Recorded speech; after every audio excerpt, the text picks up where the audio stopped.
All right, hey guys, we're going over section 1-2 today, linear measures. So today you'll be able to measure segments and calculate measures. So going over our vocab, unlike a line segment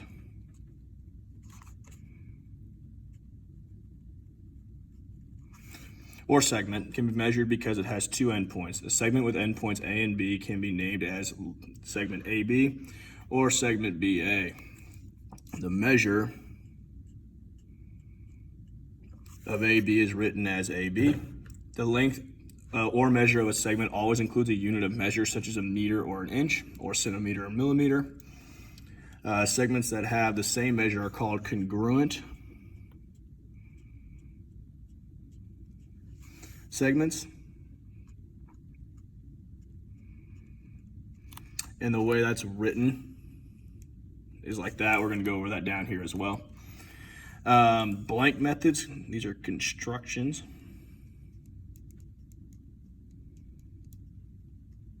Constructions are methods of creating these figures without the benefit of measuring tools. Generally, only a pencil, straight edge, and compass are used in construction. Sketches are created without the use of any of these tools. So watch out. Equal versus congruent. So lengths are equal and segments are congruent. It is correct to say that AB equals CD and that segment AB is congruent to segment CD. However, it is not correct to say that segment AB is equal to segment CD or that AB is congruent to CD. So we're going to measure the length of a dollar bill in centimeters. So I got my makeshift dollar bill here. And if I get my ruler out, flip it around here for you. And we measure from 0. Of course, mine's not sitting here for me, so started at 0 on one side. We go across. That's going to be right about at 15 and then half, 1, 2, so about 15.7. Just right about there. Oop, there we go. All right, and then we're going to measure the length of a pencil. So you get a pencil out here. So we've got a pencil, mechanical pencil, and I'm going to measure that one, same exact procedure. I line one side up with 0, and I'm right there. And we want that in millimeters, so we're going to need to convert it. That's about 15 centimeters when I push it up a little bit. So we get to a 15 centimeters. 15 centimeters converted, we just add a 0. So it's 150 millimeters. Oh, forgot my centimeters there. All right, and now we're gonna measure CD. So when we measure CD, if this is about a half from 2.5, then this guy's gonna be right about at 2 1/4. So that's gonna be 2.25 centimeters. All right, so now we're gonna measure a dollar bill in inches. So again, got my dollar bill. Measuring it now in inches instead of centimeters. I started over on the left side at 0. Boom.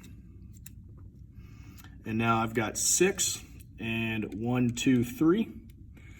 So 6 and there's 16 tick marks in between each inch. So it'll be 3/16. So 6 and 3/16 inches. And now you're measuring that pencil again. So I got my same pencil. Measuring it inches. And that guy's gonna line up right about there at, oh here, let me put my ruler all the way down. That's gonna be real close to that 6-inch mark. So we'll go with 6 inches there. And so that's just using our ruler to measure. All right, so betweenness of points. Point M is between points P and Q if and only if P, Q, and M are collinear and PM plus MQ equals PQ. This is our formula for these right here, okay? Study tip: comparing measures. Because measures are real numbers, you can compare them. If points x, y, and z are collinear in that order, then one of these statements is true. X, y will equal y, z. X, y is greater than y, z, or x, y is less than y, z. So, find JL, assume that the figure is not drawn to scale. So we're trying to find J to L, we're trying to find the whole segment. So that would be JK plus KL equals JL. So JK, we're just going to substitute that in. It's 8.4 plus KL, which is 3.9. And that will equal 12.3. And we got to make sure we have our units, which is in centimeters.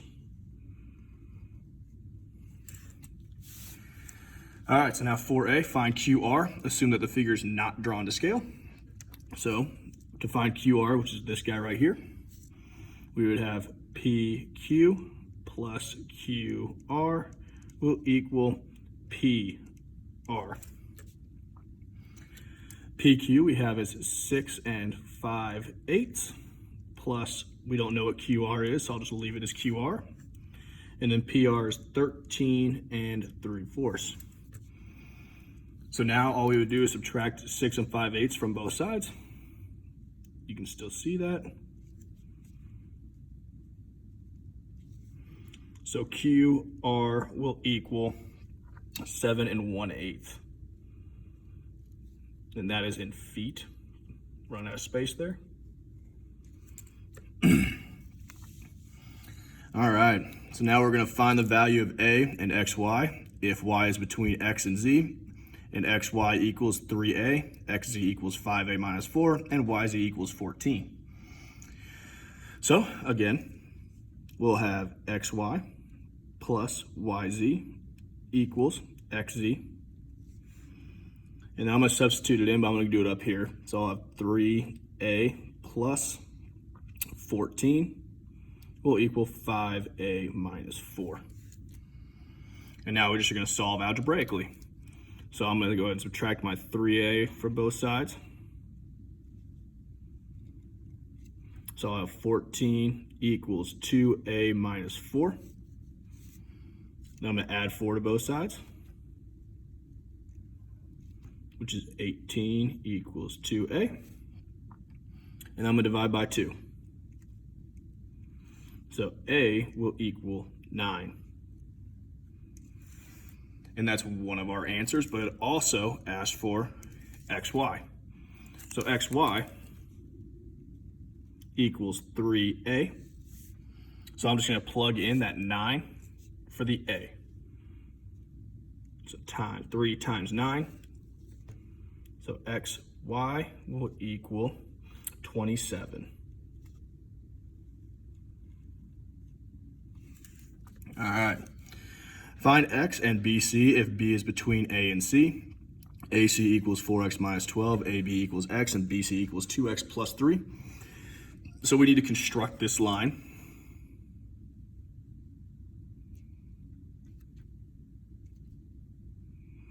And it says find X and BC if B is between A and C.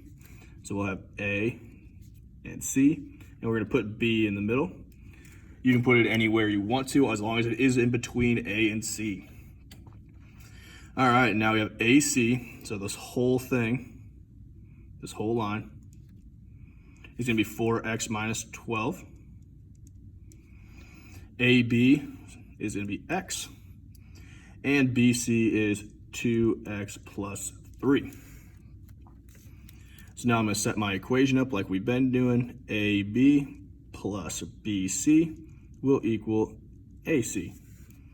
And now we just substitute in. AB is X, BC is 2X plus 3,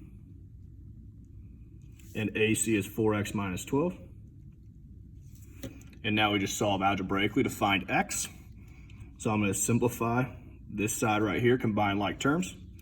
So 3X plus 3 will equal 4X minus 12. I'm going to subtract 3X from both sides. So then I will get 3 equals X minus 12. Add 12 to both sides.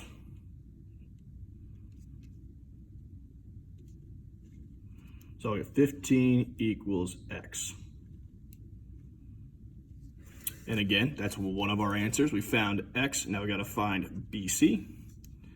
So BC is equal to 2X plus 3.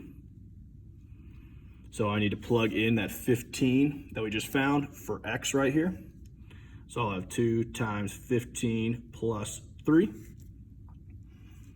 2 times 15 is 30 plus 3. So BC will equal 33. Moving on to the next page. All right, so we've got, first of all, congruent segments. Congruent segments have the same measure, which we've talked about already. Symbols, we had that little squiggly line like we already talked about. It's right here, if you can see that. So that is red, it is congruent to. So red slashes, or in this case, black ones because it's not in color. So if you see a little dash like that, you know it's congruent. And then you can write it like this: segment AB is congruent to segment CD. All right, congruent segments. So suppose Oklahoma added another skate park. The segment drawn along the bar representing Oklahoma would be congruent to which other segment? Well, first of all, let's realize that this graph is going by twos. So if Oklahoma added 1, it would be like this. Boom. And there's only one state that will match that, and that is Mississippi.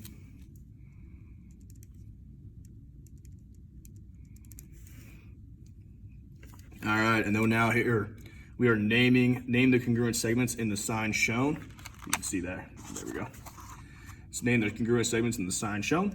So again, the tick marks, however many there are, is how many what they match with.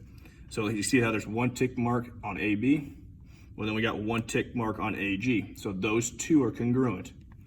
So we have AB is congruent to AG. G, not C. Comma. All right, and then we have 3, so 1, 2, 3 tick marks. So the only other one that has 3 tick marks is right here. So we have BC and GF.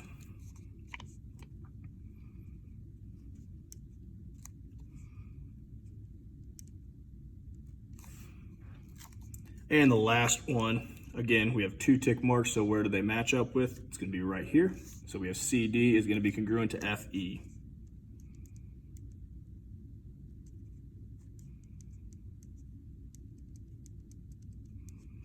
And it's important to remember that if you don't see these tick marks, like let's say these 3 tick marks were not here, and these 3 tick marks were not here, even though we know it looks like they're the same, if there aren't tick marks, we cannot assume that.